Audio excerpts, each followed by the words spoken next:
Notre entretien d'aujourd'hui va nous plonger dans le mystère de Pâques, plus directement dans le mystère de la passion de Jésus, et nous inviter à le vivre, puisque, nous dit saint Paul, s'accomplit en notre chair de baptiser ce qui ne l'est pas encore des épreuves du Christ. Eh bien, pour cet entretien pascal, j'allais dire, nous allons lire un texte d'un capucin du XVIIe siècle, Martial d'Étampes. Martial d'Étampes, un capucin donc.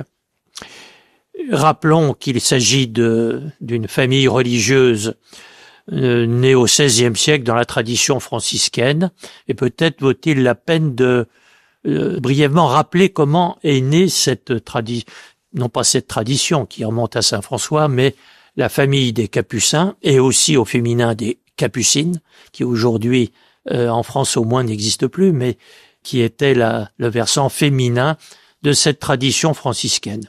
Alors oui, parce que l'histoire de Martial d'Étampes et au-delà des Capucins, c'est un peu celle de toutes nos vies spirituelles.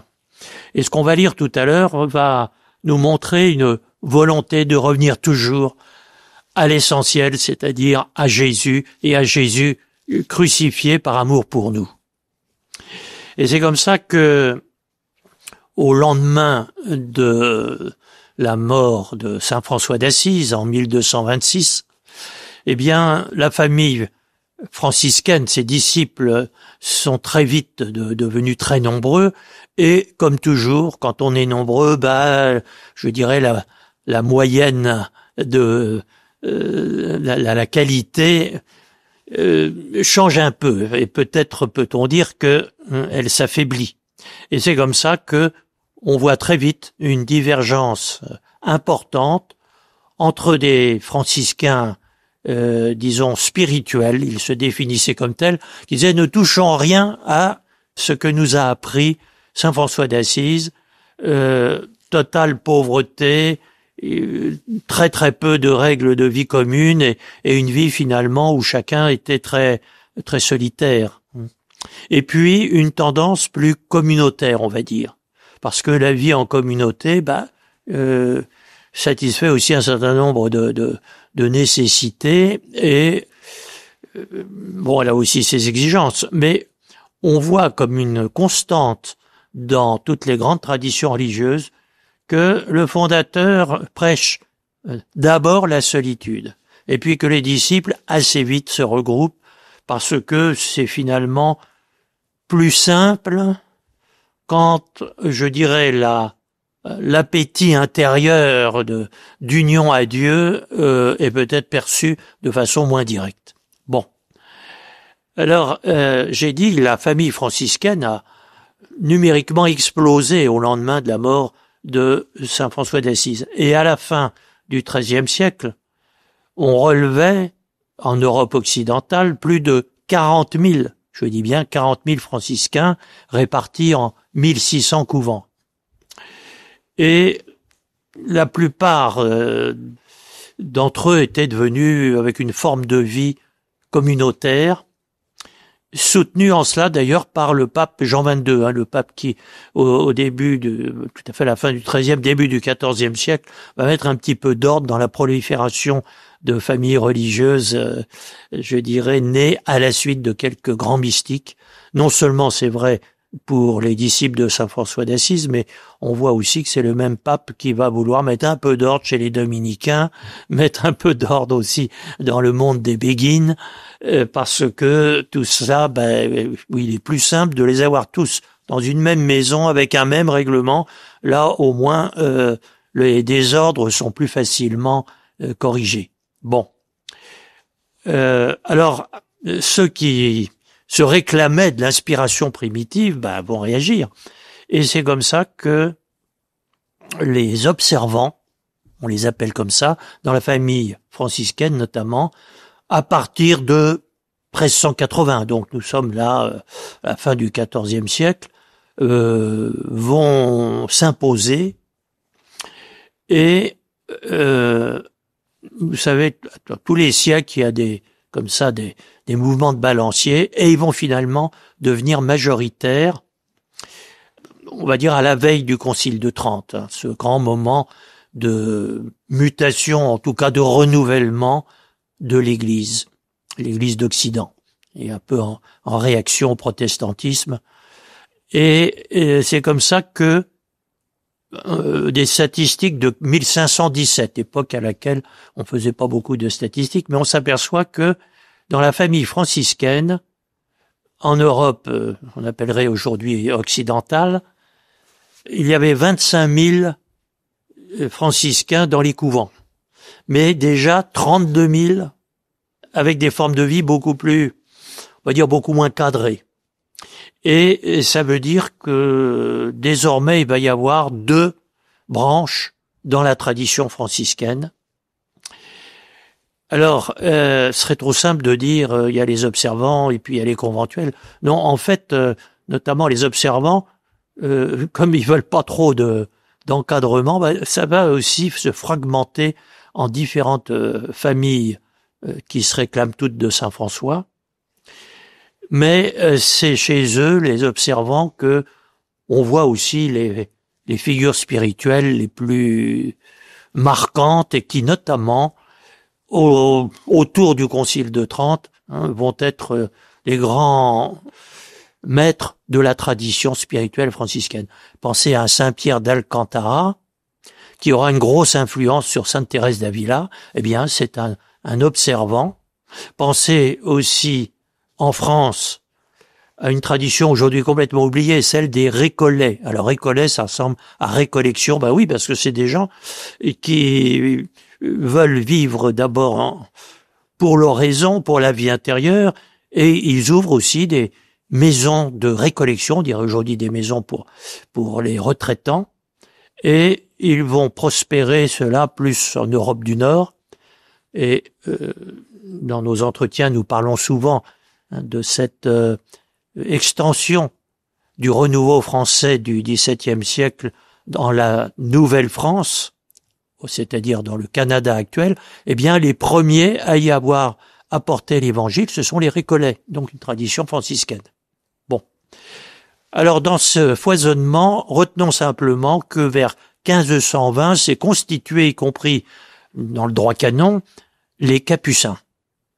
Les Capucins, et ils vont être 3000 au bout de 2 ou 3 générations, en 300 couvents italiens, et puis ils vont arriver en France. Et nous en arrivons à notre cher Martial d'Étampes. Eh bien, à ce moment-là, il y aura 17 000 Capucins dans 1300 maisons. Et en France, il n'y aura pas 1300 maisons, mais ils vont être absolument partout. Et par leur rayonnement, ils sont les grands porteurs de la tradition franciscaine en France au XVIIe siècle. Et l'un d'entre eux est notre cher Martial d'Étampes. N'oublions pas, parce qu'aujourd'hui, c'est l'effondrement de tout ce monde des familles religieuses qui étaient omniprésentes en France il y a encore très peu de temps, mais en 1950, donc beaucoup de ceux qui nous entendent en ce moment étaient nés. Eh bien, il y avait encore 16 000 religieux dans le monde, et il y en avait en France, j'allais dire, dans tous les diocèses. Alors, Martial d'Étampes est l'un de ces grands porteurs de la tradition franciscaine. Il est né, comme son nom l'indique, à Étampes. Souvent, on ne sait pas grand-chose des franciscains, qui sont des gens modestes, et on les désigne par la ville où ils sont nés. Dans le cas de Martial d'Étampes, comme il aura eu pas mal de responsabilités, on en sait un petit peu plus. Il est né le 22 juillet, mais ça, vous pouvez l'oublier, 1575, donc au moment où la France est dans les guerres de religion, mais quand il arrivera à l'âge adulte, eh bien, il sera en plein dans le moment où la France renaît spirituellement. Ses parents étaient de petits artisans, et enfant déjà, on voyait qu'il était passé son temps dans la prière. C'est un garçon par ailleurs charmant. Les voisins, disons, à Étampes, s'adressaient à lui parce que ses parents avaient de très bonnes plantes dans leur jardin. À l'époque, il n'y avait pas de médicaments.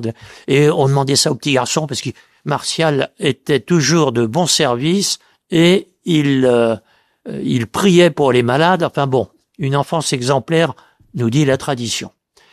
Il va entrer un peu après 22 ans chez les Capucins à Orléans, et là, il sera formé par Benoît de Cantfield. Benoît de Cantfield, on l'a rencontré une fois ou l'autre dans nos entretiens. Disons simplement que c'est le grand maître capucin du début du XVIIe siècle en France. Son importance est absolument considérable. Je ne vais pas le développer maintenant. Et il aura aussi comme formateur un autre représentant très mystique de cette tradition, Honoré de Paris. Bon, mais simplement pour dire, il a eu une formation tout à fait remarquable spirituellement. Il aura des responsabilités, il sera maître des novices dans plusieurs maisons des Capucins et aussi des maisons de Capucines. N'oublions pas ce versant féminin de la tradition franciscaine. Alors on le trouvera à Paris, on le trouvera à Amiens, et il finira par mourir, pas très âgé. Il est mort en 1635, ce qui veut dire qu'il a une cinquantaine d'années. Pour l'époque, c'était normal. Et nous allons lui demander de nous aider à méditer la passion de Jésus et de bien comprendre, je dirais, pourquoi cette passion nous sauve et comment. Qui comprend cela, comprend le cœur de la vie chrétienne. Alors nous trouvons ça dans un petit ouvrage au titre surprenant, Les Trois Clous. Alors les trois clous, on devine les clous de Jésus crucifié, mais c'est aussi les clous auxquels il nous dira il faut bien s'accrocher, se tenir et se laisser fixer par ces clous comme Jésus en croit, parce que ce seront les trois clés de la vie chrétienne. Alors ce chiffre de 3, ça évoque quoi? On a souvent parlé dans nos entretiens des trois principaux états, commençant, progressant, parfait de la vie spirituelle, etc. Bon.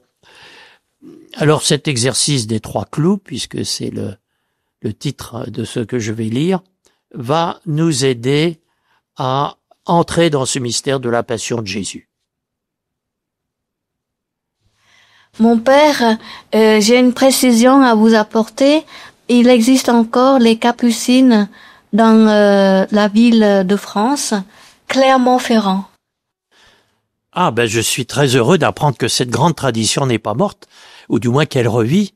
Et puis je présente toutes mes excuses aux Capucines qui pourraient nous écouter, parce que je les ai enterrées un peu vite, et en tout cas elles représentent une grande tradition franciscaine française.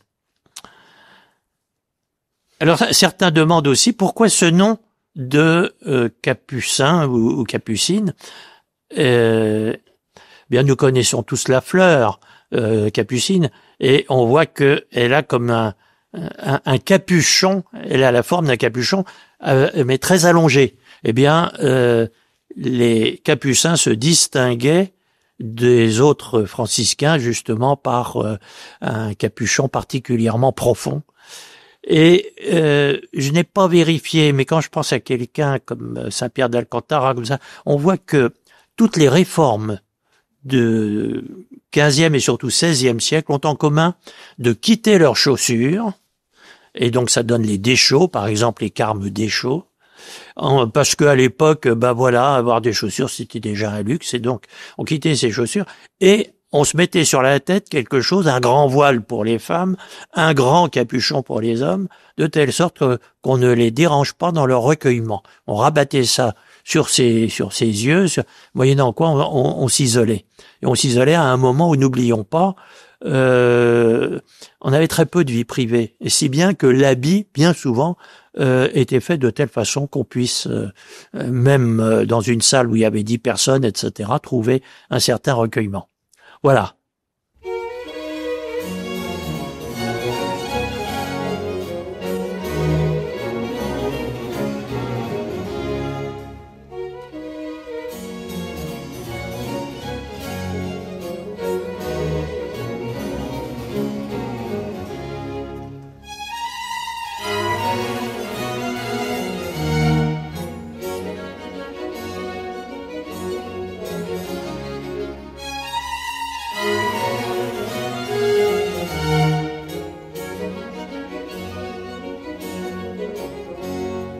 Eh bien, il est temps de lire notre texte, puis ensuite, nous l'expliquerons.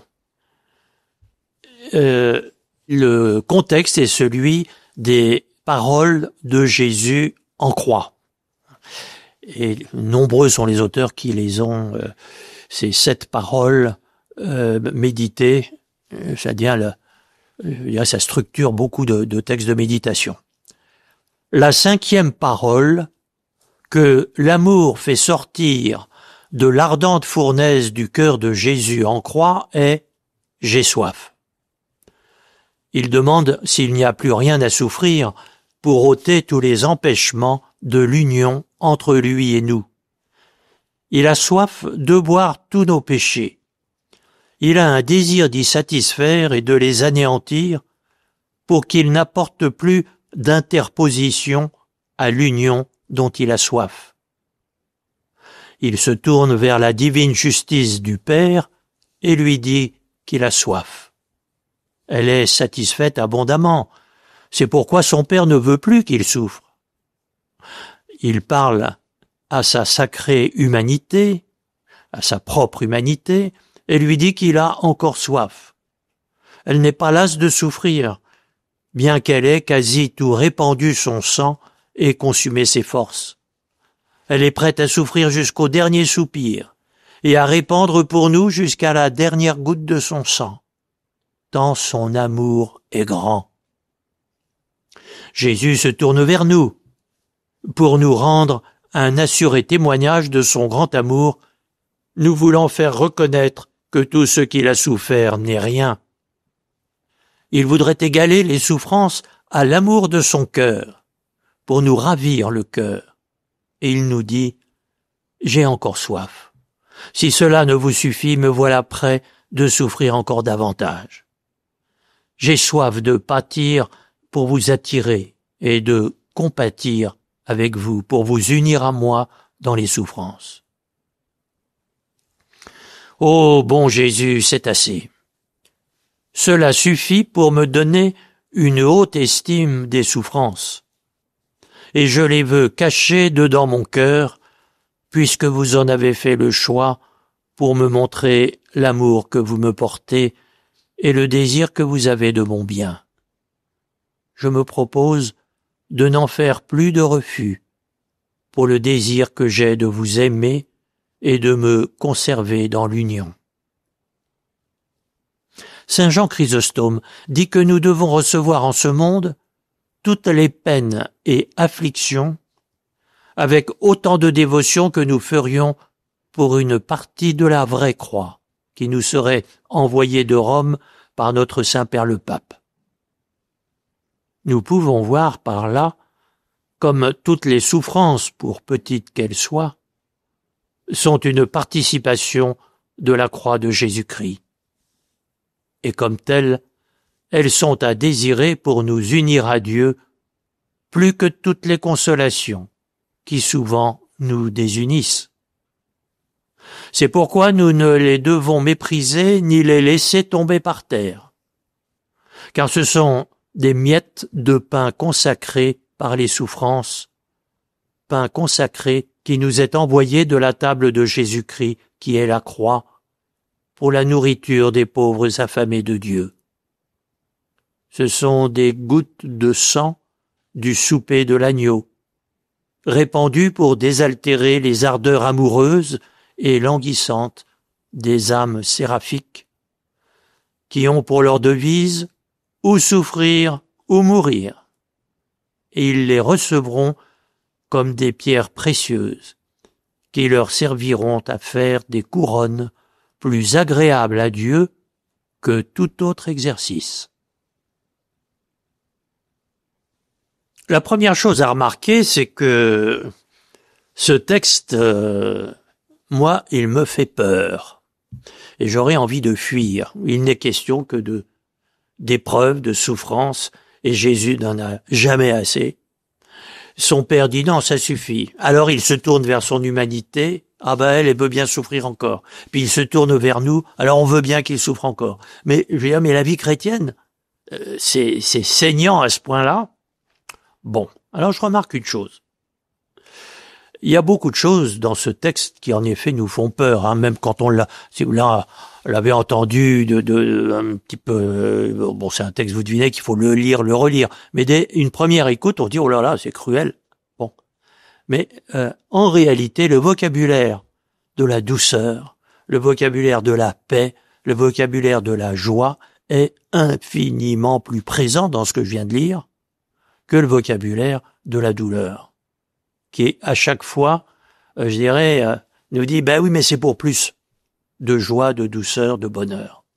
Alors je dis ça pourquoi? Parce que la victoire du tentateur, de l'ennemi du genre humain, de Satan, bref, elle est toujours de nous faire peur.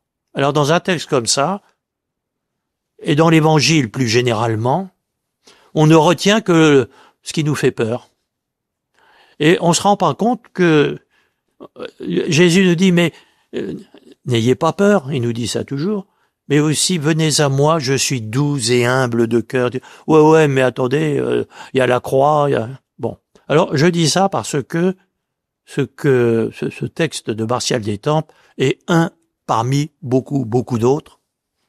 Et à chaque fois, en réalité, il y a cet évangile de la douceur, de la paix. Ça, c'est vraiment franciscain, mais c'est vrai aussi dans d'autres traditions. Parce que là où il y a le Seigneur, il y a la paix, il y a la joie. Et ça, on l'oublie toujours, parce que, je le redis, la victoire de celui qui ne veut pas notre bonheur, c'est quand le bon Dieu nous fait peur. Et c'est comme ça que, sans s'en rendre compte, on risque de dire « Oh ben ça c'est pour les autres, oh ben ça moi, bon ». Et on oublie, dans ce texte et dans beaucoup d'autres, que la bonne nouvelle, c'est celle de cette paix retrouvée, de ce bonheur absolu.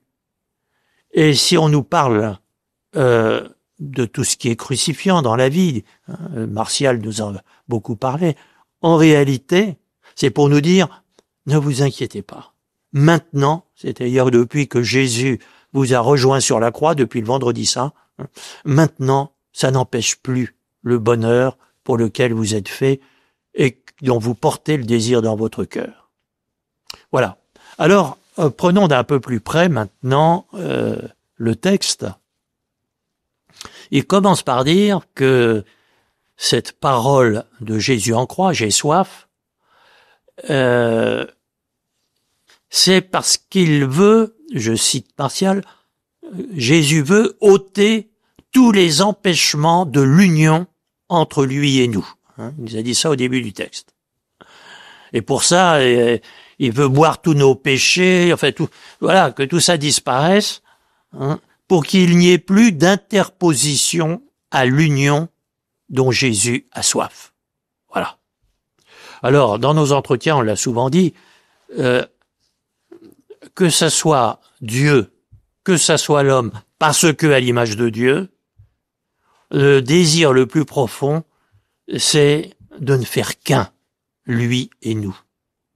Et au-delà de toutes les personnes qui vivent de la vie divine, le Père, le Fils, le Saint-Esprit, mais aussi tous ceux qui, dans leur union à Jésus, deviennent fils de Dieu comme Jésus.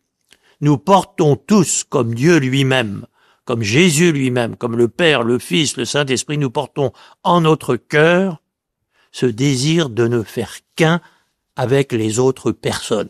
J'emploie le mot personne parce que ce mot est réservé justement à ceux qui vivent pour l'union, qui vivent de la vie divine. J'ai dit 50 fois dans nos entretiens que le mot personne est un mot spécifiquement chrétien pour indiquer justement cette destination à l'union, à être Dieu dans un Dieu un, voilà, mais d'une multitude de personnes. Donc c'est cela qui porte Jésus, c'est cela aussi qui nous porte vers Jésus. L'union entre les personnes divines et humaines, mais humaines ici, on peut dire qu'elles sont divines. L'union des personnes, c'est le cœur du mystère de Dieu. Vous comprenez le mystère de la Sainte Trinité ou le mystère de l'incarnation, je dirais, dans cette aspiration à ce que les personnes ne fassent qu'un, ne soient elles-mêmes que dans la réciprocité, le partage de la communion de vie. la communion de vie avec les autres personnes. Et quand on dit le péché, et là on voit que Jésus, nous dit Martial, il a un désir de boire tous nos péchés pour qu'ils disparaissent. Bon, le péché, c'est tout simplement la désunion, la divergence des personnes. Et comment est-ce que deux personnes cessent d'être unies, de mener la même vie? Quand elles ne veulent plus la même chose. Et en ce sens, on définit le péché comme une désobéissance, mais vous voyez, pas au sens de Dieu punit parce que tu n'as pas fait ce qu'il voulait, mais au sens, tu es parti dans une autre direction. Et à ce moment-là, on n'est plus sur le même chemin, et pire que ça, on n'est plus en communion l'un avec l'autre. C'est ça le péché. C'est pas commettre un vol, commettre un meurtre, commettre un adultère, etc. Ça, c'est des conséquences morales du péché. Mais le péché, comme tel, c'est vouloir ce que Dieu ne veut pas. Et à ce moment-là, je dirais, on veut quelque chose qui n'existe pas, on est dans l'illusion, on est dans l'inexistant, et c'est là-dessus que se greffe la peur, qui est le royaume, justement, du tentateur. Bon. Donc, Jésus veut qu'il n'y ait plus de distance. Martial Détampes a parlé d'interposition entre lui et nous. Alors, maintenant, il va interroger son père, il va interroger sa propre humanité, il va nous interroger. Alors, il me dit à son père, est-ce que je peux continuer mes épreuves? Alors, on verra pourquoi tout à l'heure, on parle ici d'épreuves. Mais est-ce que la crucifixion, en quelque sorte, ne devrait pas continuer? Et le père dit non, ça suffit. Parce que le père, c'est la justice. Et c'est vrai que quand deux personnes sont désunies, on va dire tout simplement sont fâchées l'une avec l'autre parce que il y en a une qui a fait quelque chose qui est pas bien et que ça fait du tort à l'autre, eh bien, si ces deux personnes doivent recommencer à mener vie commune, il faut qu'il y ait une réparation. Si on dit oui, l'injustice n'est pas corrigée, mais ça fait rien, on s'aime quand même. Non, le premier effet de ce on s'aime quand même, c'est de rétablir la justice. Bon, alors le père dit maintenant la justice est rétablie. Autrement dit, dans la croix de Jésus, dans la passion de Jésus, il y a, je dirais, la nécessité de rétablir la justice, et c'est pour ça que Jésus, dans sa solidarité avec chacun d'entre nous, alors pourquoi est-il solidaire avec chacun d'entre nous? On va pas le développer aujourd'hui, mais on va dire simplement, de même que nous sommes solidaires d'Adam dans le péché, Jésus est solidaire de chacun d'entre nous dans la justice retrouvée avec Dieu. Eh bien, à ce moment-là, vu la qualité divine de Jésus même dans son humanité, il a largement payé notre dette envers le Père. Bon, et c'est une première dimension de ce que Jésus a vécu sur la croix. Mais ce n'est pas l'essentiel. En tout cas, une première exigence de la réunion entre Dieu et nous, c'est cette justice. Mais ici, il faut dire quelque chose de très important.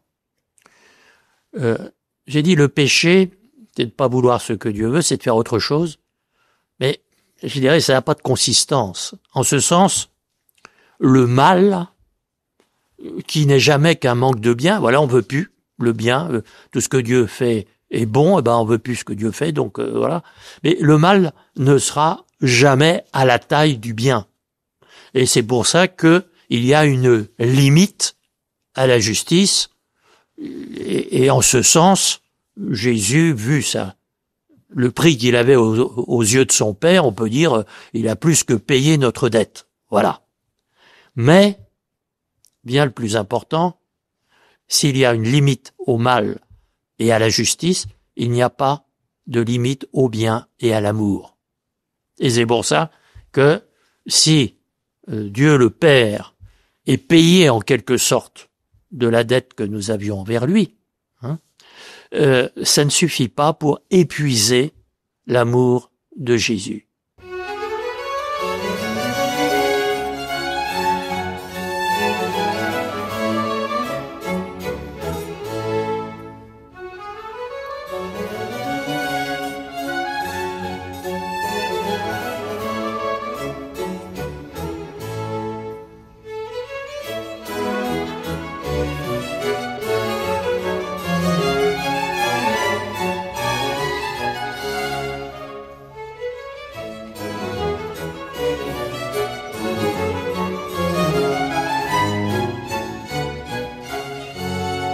Mon père, je me posais une question.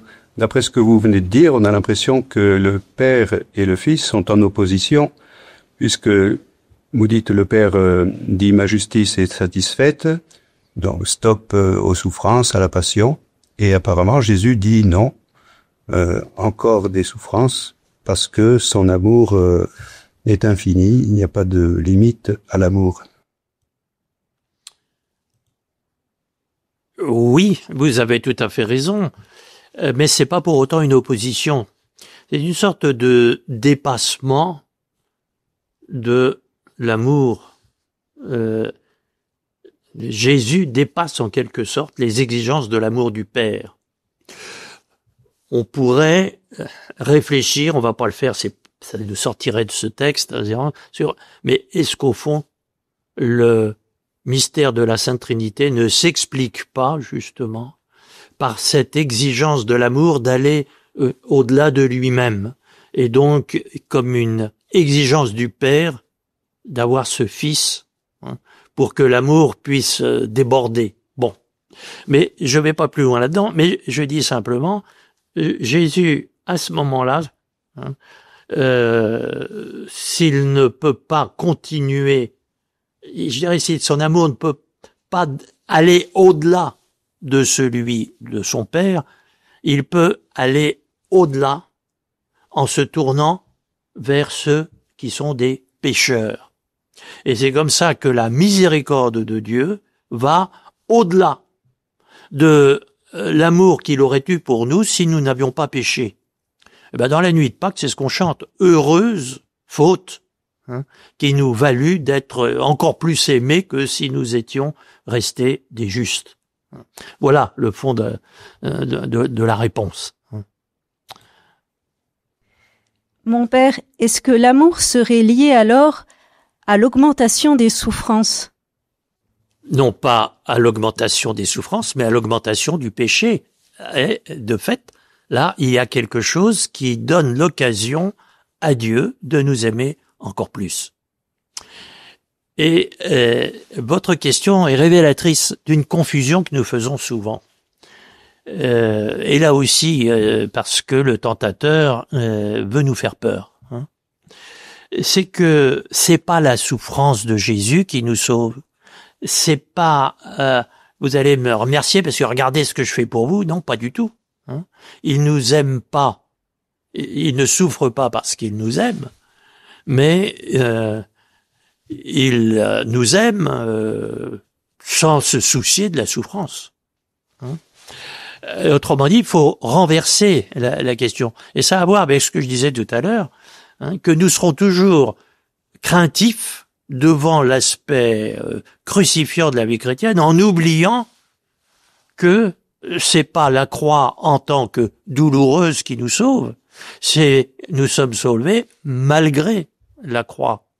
La croix n'est plus, je dirais, une vraie question quand on est uni à Jésus, parce que le bonheur, c'est de lui être uni, et s'il est venu sur la croix, c'est pour que la croix ne nous empêche plus de lui être uni.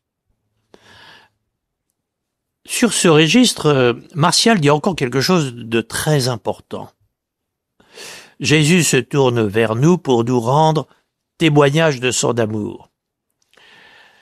Alors, j'attire votre attention sur le fait que une erreur serait de dire, donc bah oui, Jésus veut nous prouver qu'il nous aime, mais il veut rien nous prouver du tout. Il attend pas qu'on lui dise merci. Mais il voudrait, continue Martial, égaler ses épreuves à l'amour de son cœur. Autrement dit, il voudrait non pas mériter quoi que ce soit, ce qui est une conséquence très secondaire, mais que tout ce qui nous fait mal cesse de nous rendre malheureux. Et c'est pour ça que il s'unit à nous dans nos croix, sur nos croix, pour qu'elles ne soient plus un empêchement à l'union. Voilà. Et c'est comme ça que Martial lui fait dire à ce moment-là, fait dire à Jésus, « J'ai soif de pâtir pour vous attirer, pour compatir avec vous, pour vous unir à moi dans les souffrances. » Donc, il s'agit pas pour Jésus il y a aucun retour sur lui-même, de dire, oh ben quand même, ils douteront pas que je les aime, alors ils pourront peut-être être un peu plus gentils avec moi, se mettre à vivre selon l'évangile, etc. Mais Jésus, tout au long de l'évangile, n'attache aucune importance à Jésus. Il n'a jamais cherché à être reconnu. Et quand Pierre, dans la confession de foi, tu es le Fils de Dieu, etc., le reconnaît dans ce qu'il est profondément, Jésus lui dit, surtout, va pas le raconter. Et Jésus lui dit, de toute façon, c'est pas la nature, la chair et le sang qui te révèlent cela, c'est une grâce qui t'est donnée. Et Jésus, tout au long de sa vie terrestre, on voit la méprise qu'il y a autour de lui. Les gens disent, bah quoi, c'est le fils de Joseph, c'est tout. Bon, Jésus ne cherche pas à être compris. Et quand Martial lui fait dire, j'ai soif de pâtir pour vous attirer, pour compatir avec vous, pour être unis à vous dans les souffrances, c'est nous que Jésus désire. C'est pas que lui attache de l'importance à ce qu'il est lui-même. Ça, c'est une illusion que j'ai déjà, dans nos entretiens, souligné plusieurs fois. Jésus est passé incompris et inaperçu, finalement. Et on s'est débarrassé de lui. C'est ça, le secret de la passion. On s'est débarrassé d'un gêneur, et non pas, par méchanceté, on a tué le Fils de Dieu. Non, celui-là, il nous embête, et puis c'est tout. Ce qu'il y a de plus, peut-être le cœur de la passion de Jésus, c'est que c'était ridicule. Et d'ailleurs, c'était tellement ridicule que les passants riaient, nous disent les évangélistes. Ils n'ont pas pris au sérieux cette affaire-là. Bon. Alors ça, c'est très important. Jésus veut compatir avec nous pour être uni avec nous dans notre propre passion. Bon, de telle sorte que l'aspect malédiction, malheur, etc., lié au péché, ne soit plus nocif pour nous, puisque ça empêche plus le bonheur à partir du moment où Jésus vient le vivre avec nous. Il n'y a plus de désunion entre lui et nous. La valeur de la passion de Jésus n'est pas dans ses douleurs. Elle est dans cette volonté de nous être fidèles en même temps qu'il est fidèle à son Père, nous être fidèles malgré nos infidélités à nous. Voilà la soif de Jésus, non pas une soif de douleur. Je vous dis, c'est Satan qui nous fait croire ça pour que, du coup, on prenne la fuite. Parce que, non, ben évidemment, si on est normalement constitué, on ne cherche pas la douleur. Bon. Donc Jésus n'avait pas soif de douleur. Mais la soif de Jésus, j'ai soif, était de soif d'union qui ne s'arrête pas à la douleur. Voilà. Et quand on la confond avec une soif de douleur, on lit l'évangile à l'envers. Et c'est comme ça aussi que ce bon Martial continue. Ah ben quand j'ai compris ça, ô bon Jésus, c'est assez. Cela suffit pour me donner une haute estime des souffrances. En fait, le mot souffrance ici est peut-être un peu dangereux, on va dire des épreuves. Et ça veut dire que nous, à ce moment-là, nous entrons dans cette logique d'amour qui fait que, même si, depuis le péché originel, oui, les douleurs, les épreuves, qu'elles soient morales, physiques, tout ce que vous voulez, font partie de la vie, mais elles n'empêchent plus le bonheur. Et donc, cela permet aux chrétiens de dire, comme Martial nous le fait dire ici, cela suffit pour me donner de toutes ces épreuves une haute estime, à cause du désir que j'ai de vous aimer et de me conserver dans l'union.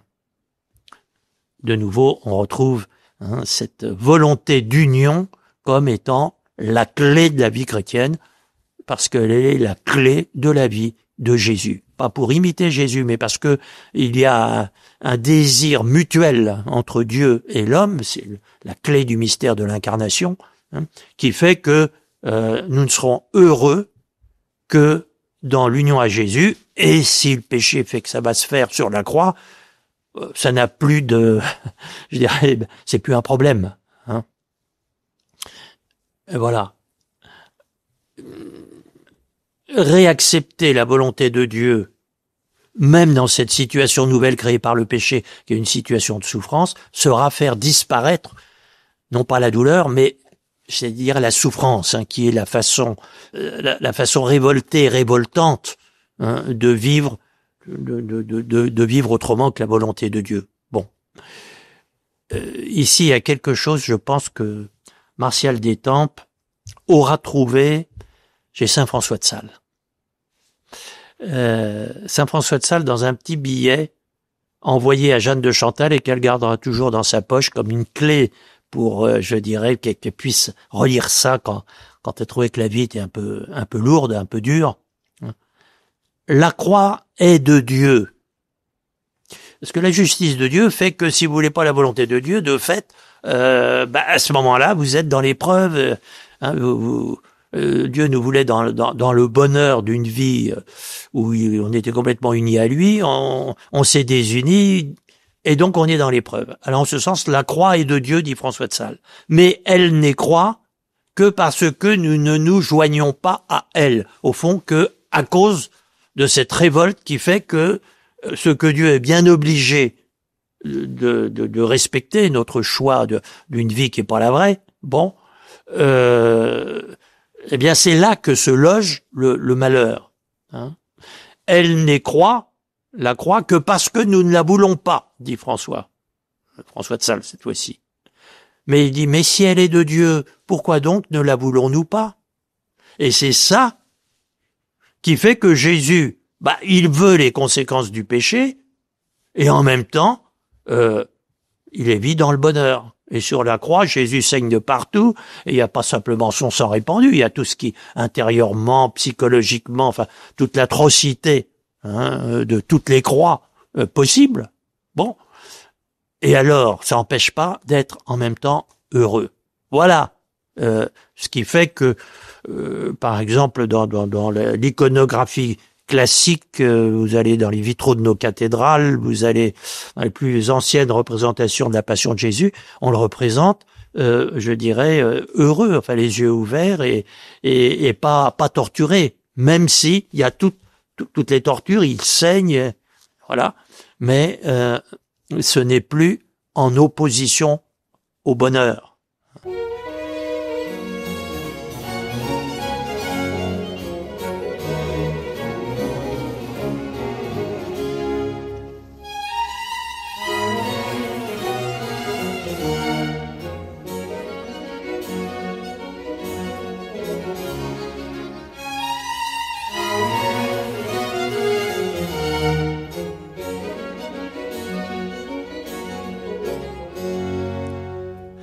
Mais cela nous amène à la dernière partie de ce que nous avons lu de Martial d'Étampes, où il met en scène Saint Jean Chrysostome. Nous voilà donc au IVe siècle à Constantinople, au moment où Sainte Hélène, dit-on, retrouvait la vraie croix de Jésus à Jérusalem. Bon, et avoir une relique de la vraie croix, un petit morceau de la vraie croix, c'est quelque chose qui est très très recherché, et c'est comme ça que le pape, qui aurait en dépôt des morceaux de la vraie croix, en donne des fragments à ses amis les plus importants.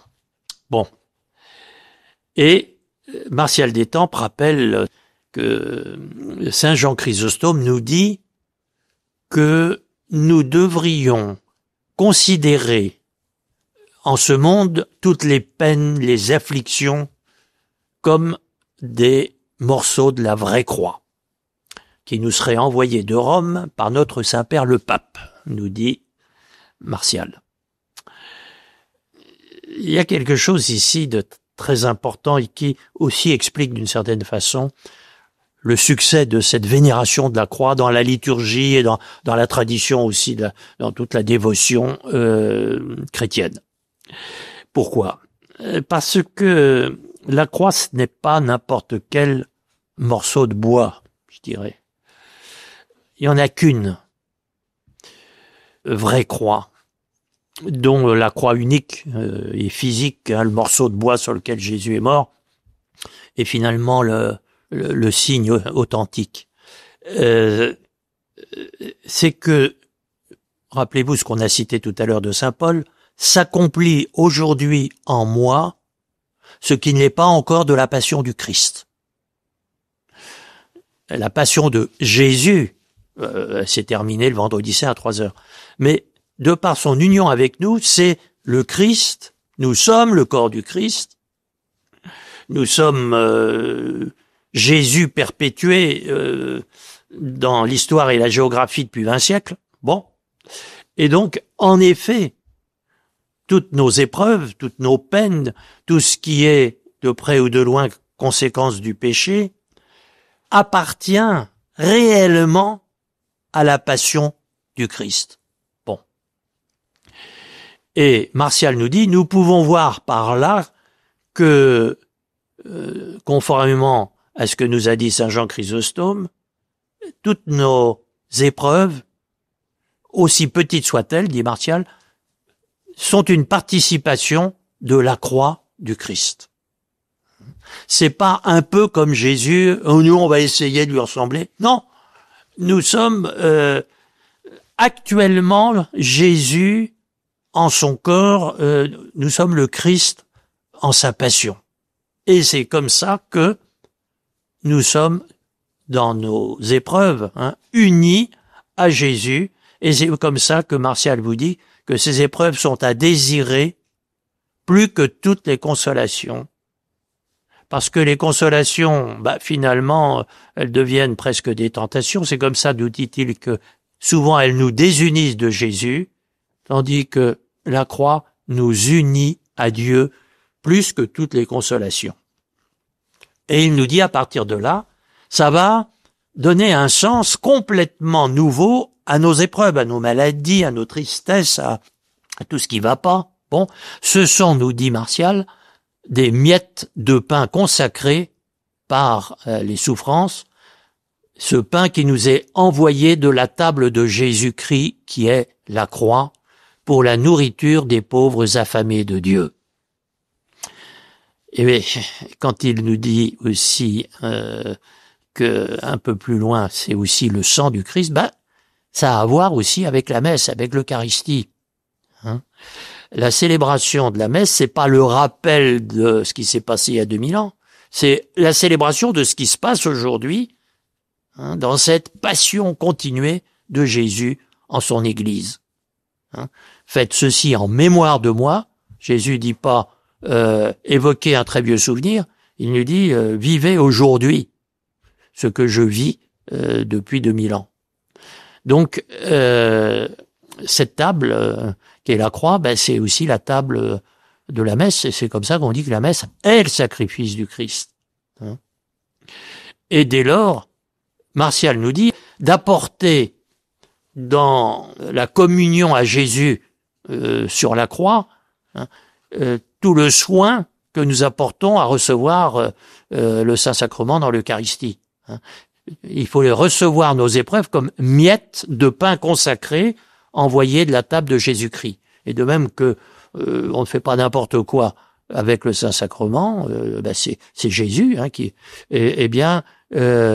Mettons au cœur de notre union à Jésus l'acceptation, non pas en disant oui, il faut bien en passer par là, mais comme le lieu privilégié de l'union à lui. Ce sont gouttes de sang du souper de l'agneau épandues pour désaltérer les ardeurs des âmes séraphiques. Alors séraphiques, c'est on dirait des âmes amoureuses.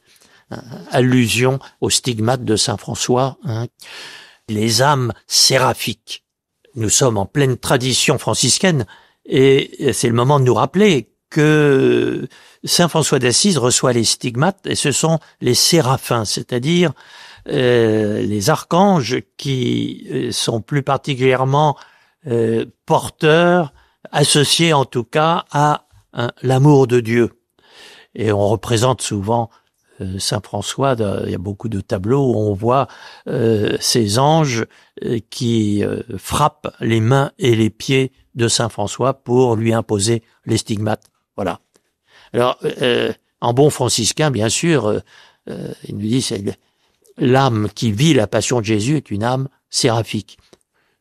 Il nous parle de ceux qui reçoivent comme des pierres précieuses les épreuves de l'existence. Ce sont des âmes séraphiques, nous dit-il. Mais alors, il est très intéressant de voir aussi que ces âmes ont pour devise ou souffrir ou mourir. Il a trouvé ça chez Thérèse d'Avila. Vous voyez la convergence, là, de la tradition franciscaine et de la tradition carmélitaine. Et, à ce moment-là, les épreuves, nous les recevrons comme des pierres précieuses pour faire des couronnes plus agréables à Dieu que tout autre exercice. Alors évidemment, si on oublie le nombre de fois où le mot bonheur ou le mot douceur revient dans ce texte, on dit, mais alors c'est affreux, et on est en train d'acheter au prix de sacrifices épouvantables le droit d'être heureux au ciel ensuite, et on fait du bon Dieu un bourreau. Je vous dis à quel point il y a vraiment l'inversion de l'évangile. Bon. Mon père, en écoutant Martial d'Étampes, il dit que pour toutes les souffrances et les participations à la croix, elles sont à désirer pour nous unir à Dieu, plus que toutes les consolations qui souvent nous désunissent. Je voudrais un petit peu plus comprendre, est-ce que ça veut dire que notre nature humaine pécheresse nous pousse à détourner les consolations et donc nous pousse à une certaine désunion avec Dieu? Mais dans quelle mesure à ce moment-là il faut vraiment les mépriser, ne pas rechercher la consolation, mais une forme de bonheur qu'on y rechercherait pourtant? Alors, il ne dépend pas de nous d'avoir ces consolations, mais c'est pour ça que Martial ne dit pas c'est mauvais, mais il dit c'est dangereux, en effet, oui, et que parce que c'est dangereux, vaut mieux désirer ce qui l'est pas du tout et qui sont les épreuves, parce que le péché, ça c'est pas que Adam et Ève ont croqué un fruit vénéneux, l'arbre et le fruit lié au péché originel était bon, puisque tout ce que Dieu fait, c'était bon. 7 fois bon, nous dit le livre de la Genèse. Mais simplement, ils ont détourné de sa destination, c'était pas le moment de le manger, et c'est dans le fait de le détourner qu'est le péché. À ce moment-là, ils se sont désunis de Dieu. Mais c'est pas parce que c'était un fruit toxique. Bon. Alors, depuis le péché originel, nous continuons à détourner des bonnes choses de leur destination. Et au lieu de les utiliser pour la gloire de Dieu, c'est-à-dire au bon moment, au bon endroit, raisonnablement, puisque le mot raison, c'est un des noms de Jésus, eh bien, on utilise les choses dans notre volonté propre, et ça nous rend malheureux. Voilà. Alors, en ce sens, Martial nous rappelle que dans la mesure où ça dépend de nous, mais ça dépend pas toujours de nous, je dirais les consolations sont pas exactement à éviter, mais en tout cas sont moins désirables que les épreuves où là nous sommes insoupçonnables de les désirer par amour propre. Dire que tous les maîtres spirituels comme Martial nous mettent en garde contre quelque chose d'assez malin et qui souvent s'en aperçoit pas tout de suite. Il est maître des novices quand il écrit ça. Et le risque, c'est que dans les débuts d'une vie consacrée à Dieu, il y a beaucoup de consolation, un certain confort intérieur, la vie religieuse peut sembler facile, agréable, etc. Et si on en reste là, eh bien, on va recommettre le péché originel. Voilà. Mais, encore une fois, il nous dit pas fuyez les consolations. Il nous dit méfiez-vous quand ça risque de prendre toute la place. Donc en fait, mon père, si je comprends bien, il faut pas ni désirer les consolations, ni désirer non plus les souffrances. Parce que désirer les souffrances, ça peut être aussi une porte ouverte à quelque chose de dangereux aussi. Alors le mot difficile, c'est le mot désir, parce qu'en effet, c'est ambigu. c'est ambigu. Et c'est pour ça que pas mal d'auteurs, c'est pas le cas de Martial, puisque là il dit désirer les épreuves, en effet, préfère à ce mot de désirer quelque chose qui évoque plus l'envie au sens animal. Hein. Avoir envie de quelque chose, c'est pas la même chose que désirer. En tout cas, retenons que dans la vie spirituelle, il faut faire attention à Dieu au-delà du fait que ça soit agréable ou désagréable. Et que Martial, ici, en réalité, dans le contexte, ne nous dit certainement pas cherchez l'épreuve, mais n'évitez pas l'épreuve. Il ne nous dit pas non plus c'est très mal d'avoir du confort et de l'agrément dans la prière, mais il nous dit, à chaque fois, il nous dit quoi? Il dit cherchez l'union, cherchez Jésus, et ne vous réglez pas sur les conséquences même psychologiques de cette union qui est pas psychologique mais spirituelle, et qui est cherchez Jésus, vous trouverez le bonheur. Le bonheur, c'est du spirituel, et que ce soit dans la douleur ou que ce soit dans quelque chose d'agréable, c'est secondaire. Et c'est toujours un petit peu plus dangereux quand c'est plus agréable. Voilà, il dit ni plus ni moins que cela. Mon père, pour rebondir un petit peu sur ce que vous venez de nous dire, pour avoir lu un tout petit peu Martial, ce que je repère, c'est que le mot union est omniprésent. Le mot souffrance aussi, mais c'est comme dans la phrase que nous venons d'expliquer, c'est pour nous unir à Dieu. Il nous donne tellement, j'oserais dire, envie d'être unis à Jésus, que finalement, on accepte la douleur comme le lieu privilégié de cette union. Pas parce qu'on aime la douleur, évidemment. Et ça, je trouve, c'est ce que j'ai pu percevoir dans ma lecture de Martial, c'est vraiment son génie. C'est une expérience d'union qu'il a faite. Peut-être un petit peu à la manière d'un Saint François d'Assise, sauf que Saint François l'aura pas explicité, et il nous aide à être tout tendu vers cette union amoureuse. En fait, on accepte la douleur que lorsqu'on a fait l'expérience de cette union, si j'ose dire. Je crois qu'on ne peut pas mieux conclure, et notamment, comme vous l'avez très bien fait, en replaçant Martial dans la grande tradition franciscaine. Je vois que vous avez lu Martial d'Étampes. Alors je rappelle à tous ceux qui voudront le lire que le Centre Saint-Jean de la Croix l'a édité. Vous retrouvez ça sur notre site internet du Centre Saint-Jean de la Croix, mais c'est vrai que c'est un texte très profond, très riche, et que nous introduit de façon magistrale dans le cœur de la tradition de Saint François d'Assise.